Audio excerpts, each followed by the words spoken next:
বন্ধুসকল আজি আৰু এটা নতুন ভিডিও লৈছো আৰু এইটো ভিডিওত আপোনালোকক স্বাগতম জনাইছো। এইটো ভিডিওত আপোনালোকক দেখুৱাই দিম আপোনালোকে নিজৰ হাতৰ স্মাৰ্টফোনৰ সহায়তে আপোনালোকে পাছপোৰ্ট ফটো বা বেলেগ বেলেগ সাইজৰ ফটো আপোনালোকে কেনেকৈ বনাব। আপোনালোকৰ কম্পিউটাৰ শ্বপত যাব নালাগে। আপুনি কি কৰিব আপোনাৰ স্মাৰ্টফোনৰ সহায়তে আপুনি আপোনাৰ ফটোবোৰ বনাব পাৰিব। কেনেকৈ বনাব মই আজি এইটো ভিডিওত কমপ্লিট ডিটেইলছ দেখুৱাই দিম। আপুনি প্ৰথমতে কি কৰিব আপুনি পাছপোৰ্ট ফটো মেকাৰ এইটো সফটৱেৰটো আপুনি ডাউনলোড কৰি ল'ব। এইটো সফটৱেৰটো আপুনি ডাউনলোড কৰি লোৱাৰ পিছত আপুনি সফটৱেৰটো ওপেন কৰিব। প্লে ষ্টৰত এইটো সফটৱেৰ আপুনি পাই যাব পাছপোৰ্ট ফটো মেকাৰ।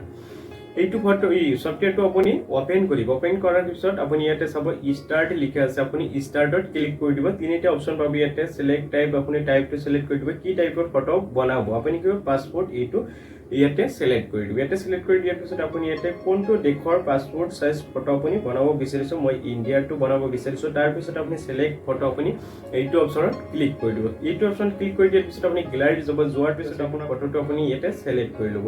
লোৱাৰ পিছত আপুনি ডান অপচনত ক্লিক কৰি দিব। ডান অপচনত ক্লিক কৰি দিয়াৰ পিছত আপোনাৰ ফটোটো আপুনি অকণমান সাইজটো ঠিক কৰি ল'ব। লোৱাৰ পিছত আপুনি ডান অপচনত ক্লিক কৰি দিব।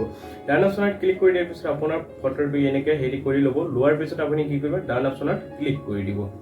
ডান অপচনত ক্লিক কৰি দিয়ক। আকৌ এনেকুৱা আহিব। তাৰ পিছত আপুনি কি বিজি চেঞ্জ আপুনি এইটো অপচনত ক্লিক কৰি দিব। বেকগ্ৰাউণ্ড চেঞ্জ আপুনি এইটো অপচনত ক্লিক কৰি দিব। তাৰ পিছত আপুনি চাব বিজি কালাৰ আপুনি এইটো অপচনত ক্লিক কৰি আপুনি আপোনাৰ ফটোৰ বেকগ্ৰাউণ্ডটো কালাৰটো দিব। আৰু আপুনি যদি বেকগ্ৰাউণ্ডটো চেঞ্জ কৰিব পৰা নাই তেনেহ'লে সেইটোৰ বিষয়ত মই আৰু এটা ভিডিঅ' বনাই দিছো। আপুনি যিকোনো ফটোৰ বেকগ্ৰাউণ্ডটো অটোমেটিকলি চেঞ্জ হৈ যাব। সেইটো ভিডিঅ'ৰ লিংক এইটো ভিডিঅ'ৰ ডিছক্ৰিপশ্যনত পাই যাব। আপুনি সেইটো ভিডিঅ'টো চাই আপুনি যিকোনো ফটোৰ বেকগ্ৰাউণ্ড চেঞ্জ কৰিব পাৰিব। তাৰ পিছত বন্ধুসকল আগবাঢ়ো। ইয়াতে আপুনি কি কৰিব ইয়াতে চাব ডান অপচন আছে। এইটো অপচনত আপুনি ক্লিক কৰি দিব। ডান অপচনত ক্লিক কৰি দিয়াৰ পিছত বন্ধুসকল এনেকুৱা আহিব। তাৰ পিছত আপুনি ওপৰত চাব ডান অপচন ইয়াতে আপুনি ক্লিক কৰি দিব। ডান অপচনত ক্লিক কৰি দিয়াৰ পিছত বন্ধুসকল আপুনি চাব আপুনি কিমান ফটো ইয়াতে বনাব বিচাৰিছে। তাত আপুনি কি কৰিব কপিজ আপুনি ইয়াতে ক্লিক কৰি দিব। আপুনি কিমান ফটো বনাব বিচাৰিছে আপুনি ইয়াতে ক্লিক কৰি দিব। সিমানকেইটা ইয়াতে ফটো আহি যাব।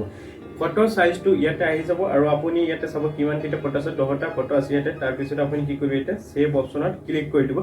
আপুনি কি হিচাপত সেভ কৰিব বিচাৰিছে JPEG বা PNG বা WEBP আপুনি কোনটো ফাইলত সেভ কৰিব বিচাৰিছে। মই PNG সেভ কৰিব বিচাৰিছো যিহেতু এইটো মোৰ PFত দিব লাগিব সেইকাৰণে মই এইটো সেভ কৰি দিছো।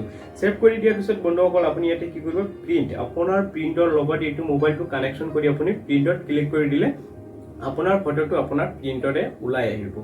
বন্ধুসকল যদি মোৰ ভিডিওটো ভাল লাগে তেনেহ'লে ভিডিওত এটা লাইক কৰি দিব আৰু প্লিজ মোৰ চেনেলটো সাবস্ক্ৰাইব কৰি ঘণ্টিটো বজাই ৰাখিব যাতে এই ধৰণৰ নতুন নতুন ভিডিও আপলোড দিয়াৰ লগে লগে আপুনি পাই থাকে।